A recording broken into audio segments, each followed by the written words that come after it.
The original production of Dear Evan Hansen was nominated for the Best Directing Tony Award.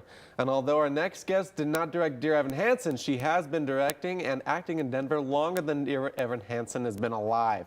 So now, Boston Marriage, the director of Boston Marriage at Vintage Theater. Welcome, Lorraine Scott. Oh, thank you. Thank you. Thank you for being here. I'm so happy to be here. Thank you. And I said off set, but I love your outfit. I like the purple. It looks good. Oh, thank looks you great. very much. So anyways, the play. Can you tell us a little bit about this play that you're directing at Vintage? Yes.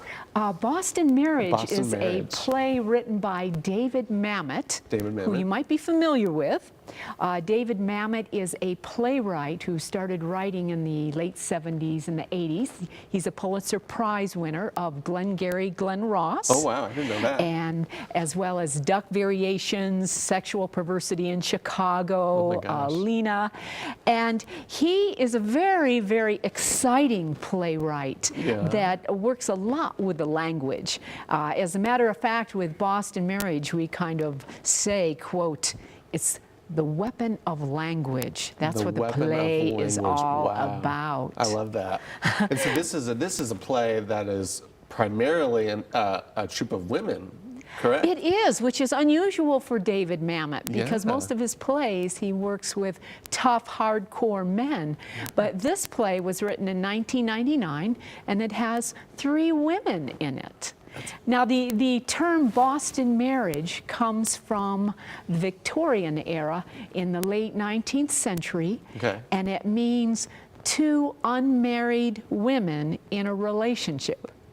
That's awesome. Which is a very interesting play. We have 2 women that are in love with each other, but at the same time they have a couple secrets that they reveal. And we love secrets in the theater world. That's like what we're all about. So I'm not that I've had any experience just working solely with a group of men and a group of women, but I feel like there's this stereotype out there that when you're working with a group of men, everyone's trying to fix the whole problem and have their own ideas all put in this independent kind of way. But when you're working with a group of women, it's much more collaborative, and everyone likes to share ideas, and they're very more forgiving and exciting. And what would you say? Absolutely. Would you say that's true? What's it like working I think with it's a group true, of women? particularly with these 3 women. I have Michelle Moore, Kelly Eulenhop, and Jean Schumann, and they are just as exciting as can be. The play is a comedy, and it's about wit. It's about intelligence. It's about them bantering back and forth. It's about jealousy and deception and power. Who's going to take over, and as they try to win their goals? That's amazing. And yet it's set in the Victorian era too, so it's elegant set and costumes. I did some classes with Jean Schumann. She's an amazing actress. I love her. So this is like a perfect fit for her as well. That's amazing. Jean is wonderful, and she plays the Scottish maid.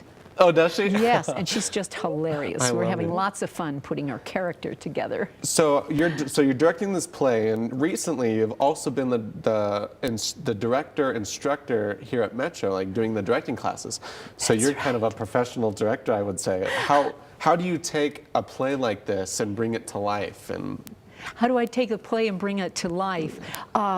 Well, first of all, as a director, you have to know the play, and you read it and read it and read it and take it apart into its action units. You discover the characters and who they are, and analyze the characters in every way that you can. You block your show. You have your production meetings with all of your designers, and then you start the rehearsals. There's so much work that goes into it way before anyone even knows that it's happening, right? Absolutely. I love it. But what I love about it is the collaboration. I come in with my ideas. I have my concept, my images in my mind. But as I work with my creative actors, we're on a journey together to make this production come alive. So would you say you're one of those directors who, like you said, you have this vision, you know what you want, you know what you're looking for. Do you let the actors collaborate with you on kind of how they explore their journeys, or? Absolutely, I do that, and we take it line by line and try to interpret what we think Mamet is saying and what I think they're saying, and then the actor as well. That's wonderful. Mamet is not easy. He works with classical language. He's very terse, very cryptic, and he uses a lot of profanity too. Wow. So it's a very exciting script. It is exciting. So David Mamet, he wrote this beautiful play, this beautiful show, and he has this interesting style to his writing and the way that he does his play. Is that style kind of what drew you to doing this production? Or It did. like, It was his what is the style. I think it's one of the biggest challenges, the staccato rhythm. He changes rhythm. It's like a piece of music all the way through. And you might be going at a slower pace, and all of a sudden it's da da da da da da da da da. And working with that and the language is just been fantastic. I love that. And audiences need that too for watching shows. They don't, honestly, audiences think they just want to sit there and just relax, but that's not what they want, because then they get bored, right? Right. So when you have that pacing of, here, relax, and then, oh, we got to keep you on your toes, like pay attention, like here's all this juicy stuff, and then you let it settle, and it makes them think, and it makes them engage. And Yes, and with the rhythm and the dialogue going back and forth, a lot of pauses are incorporated too, which makes the audience think, what's going on here? and then it starts back up again. Well, here we Yeah. are. So thank you again. That is our time for today. That was wonderful. Thank you so much for being here. Thank So you. go ahead and check it out. Check out the show. And Yes, yeah. October 5th through November 11th. October 5th through November 11th. There you heard it.